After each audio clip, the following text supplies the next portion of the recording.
This is SSPTV News, brought to you by Samsung Productions and the Hazleton Standard Speaker.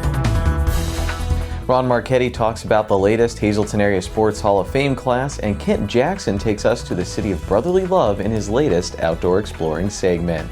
Hello everyone, and thank you for watching. I'm Ken Carr with your local information.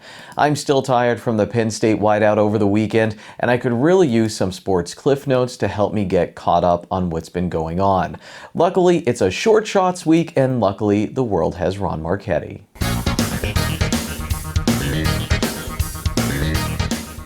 Question: who is the oldest player to ever compete in an NFL game? And it's not Tom Brady. Your hint: he was 48 when he played in his last NFL game with the Oakland Raiders. Hi everybody, this is Short Shots with a touch of trivia. I think you'd have to be at least 50 years old to know this. In 1970, at age 43, he became the starting quarterback and household name after an injury to Darryl LaMonica and sparking the Raiders to a series of comeback wins with both his leg and his arm. George Blanda. That's your trivia lesson for today. But what has happened within the last 2 weeks? Penn State won 2 games over Ball State and Auburn. The Auburn win before a Nittany Valley whiteout was huge.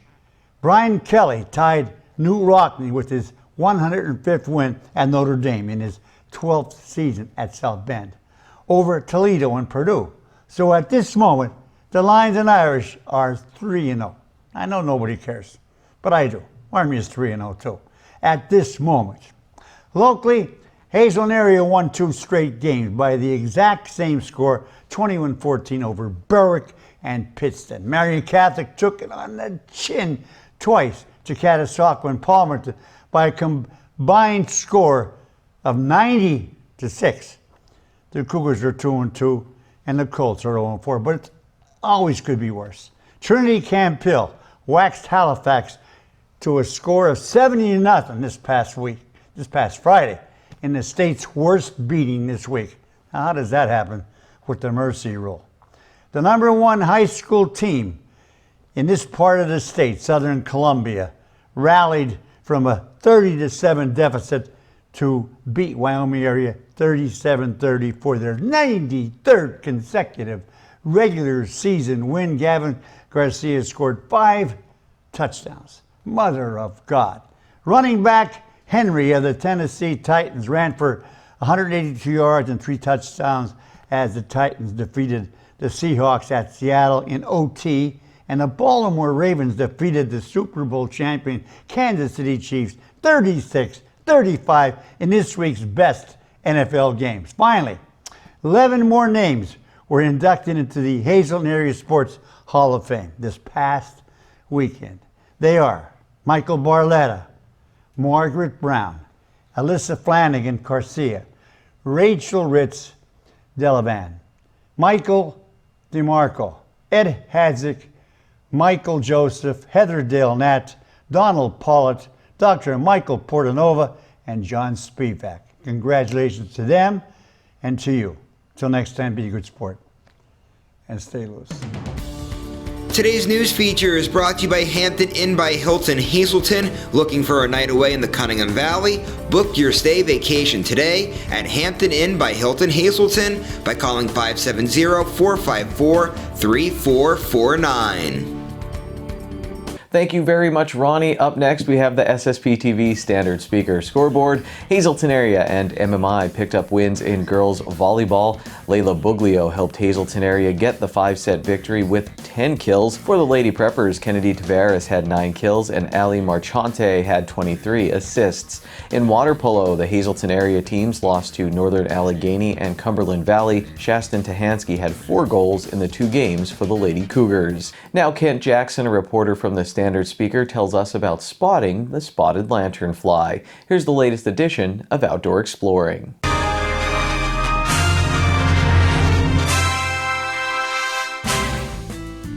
On a visit to Philadelphia, I stood in line to buy bagels and coffee when a woman ahead of me saw a spotted lanternfly on the man ahead of her. "Do you want me to get that off of you?" she asked the man before brushing the bug from his shoulder and onto the sidewalk, where she stomped it to death. "What teamwork," I said. "Hell yes," the guy behind me said. It was early September, the Phillies were struggling to stay above average, the Eagles hadn't started their season, but spotted lanternflies gave Philadelphians something to show their team's spirit in a rally against. This year, the swarms in Philadelphia don't seem as dense as in other years when they coated buildings and trees. That might be because they've spread. New Jersey now has 13 counties under quarantine to go with 34 counties in Pennsylvania. Luzerne entered the quarantine last year, while Wayne, Pike, and Lackawanna are among the 8 counties added to Pennsylvania's list this year.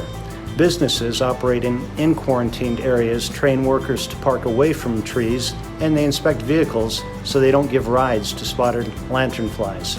At home, sticky tape around trees is a good trap for mature spotted lanternflies or their black and red spotted nymphs. Eggs, which look like smears of mud, be around on buildings and walls this time of year. Scrape them into a bag with rubbing alcohol to kill them. Spotted lanternflies have no natural predators in the United States, but scientists notice that praying mantises and some birds pose a threat to them, not to mention Philadelphians. Time now for weather on SSPTV News. Here's our forecast from the National Weather Service. On Wednesday, showers likely, mainly after 8 a.m., cloudy with a high near 70 degrees. Wind gusts as high as 25 miles per hour. We have a 70% chance of precipitation. New precipitation amounts between 1/10 and 1/4 of an inch possible. Wednesday night, a 60% chance of showers and a possible thunderstorm, mostly cloudy with a low around 60 degrees. Wind gusts as high as 28 miles per hour. New rainfall amounts between 3/4 and 1 inch possible. Thursday, showers and a possible thunderstorm, high near 65 degrees. Wind gusts as high as 24 miles per hour. We have an 80% chance of precipitation. Thursday night, an 80% chance of showers and a possible thunderstorm before 11 p.m., then showers likely. We'll have a low around 51 degrees. Friday, a chance of showers before 2 p.m., mostly sunny with a high near 64 degrees. We have a 30% chance of precipitation. Friday night, mostly clear with a low around 47 degrees. Saturday is sunny with a high near 66. And Saturday night, a 30% chance of showers between 8 p.m. and 2 a.m., mostly cloudy with a low around 50 degrees.